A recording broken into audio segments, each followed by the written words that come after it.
তারেক রহমানকে স্বাগত জানাতে ঢাকায় আসছেন চট্টগ্রামের বিএনপির নেতাকর্মীরা। ট্রেনে করে ঢাকায় যেতে এরই মধ্যে চট্টগ্রাম রেল স্টেশনে ভিড় করেছেন তারা।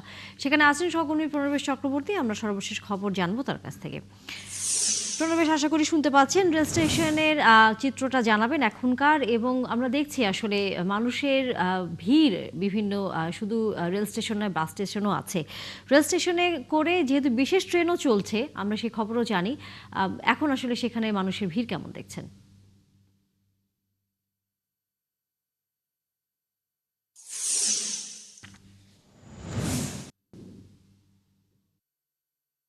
চট্টগ্রাম রেল স্টেশনের এখন যেটা পরিস্থিতি, 4টি ট্রেন যাবে চট্টগ্রাম থেকে, তার মধ্যে একটি পুরোটাই বিএনপির নেতাকর্মীরা তাদের জন্য নির্ধারিত। এরপরে কক্সবাজার থেকে যে পর্যটন এক্সপ্রেস, সেটির সাথে চট্টগ্রাম থেকে 9টি অতিরিক্ত বগি এখানে লাগানো হচ্ছে। আমরা দেখতে পাচ্ছি প্রচুর নেতাকর্মী চট্টগ্রামের এখানে এসছেন এবং বিএনপির নেতাকর্মীরা এখানে শত শত হাজার হাজার নেতাকর্মী এখানে সমবেত হয়েছেন। 4টি ট্রেন যাবে।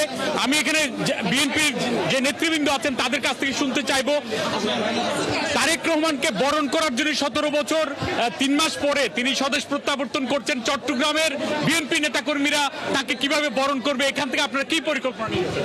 ধন্যবাদ আপনাদেরকে। আমরা গোটা বাংলাদেশের মানুষের মতো করে আমরা বিএনপির নেতাকর্মী যারা আছি আমরা অত্যন্ত আনন্দিত, আমরা অত্যন্ত উচ্ছ্বসিত। আমরা চট্টগ্রাম থেকে প্রায় এই পর্যন্ত 20,000-এর অধিক নেতাকর্মী ঢাকা গিয়ে পৌঁছেছেন। আমরা এই 4টি ট্রেনের মাধ্যমে আরো অনেকে আমাদের পথে আছেন। এখানেও আমাদের প্রায় 5,000-এর মতো নেতাকর্মী আমরা সমবেত হয়েছি। আমরা পর্যাপ্ত পরিমাণ ট্রেন পাচ্ছিলাম না, তারপরে অন্যান্য কোনো ট্রান্সপোর্ট আমরা পর্যাপ্ত পরিমাণে না পাওয়ার কারণে আমাদের অনেকের অনেক সমস্যা হচ্ছে, যেতে কষ্ট হচ্ছে। তারপরও এই কষ্ট সহ্য করে হলো তা আমাদের নেতাকে বরণ করার জন্য চট্টগ্রামের বিএনপি নেতাকর্মীরা যাচ্ছে এবং এই যাওয়াটা আমার মনে হয় মধ্যরাত পর্যন্ত অব্যাহত থাকবে। সব মিলে কত নেতাকর্মী চট্টগ্রাম থেকে যাচ্ছে, জেলা এবং মহানগর মিলে? আমি মহানগরে বলতে পারবো প্রায় 25,000-এর ঊর্ধ্বে ইতিমধ্যে পৌঁছে গিয়েছেন। আর আমরা এখানে যারা আছি সেটা তো আপনারা দেখতেই পাচ্ছেন, কারণ অনেকে তাদের ব্যক্তিগত যানবাহন নিয়েও ঢাকা শহর গিয়েছেন, বা হায়েস বাস ভাড়া করেও গিয়েছেন। এরকম অনেক অসংখ্য, এটা আসলে আমরা সংখ্যায় অনুমান করে বলছি, কিন্তু বাস্তবতা কি আমরা।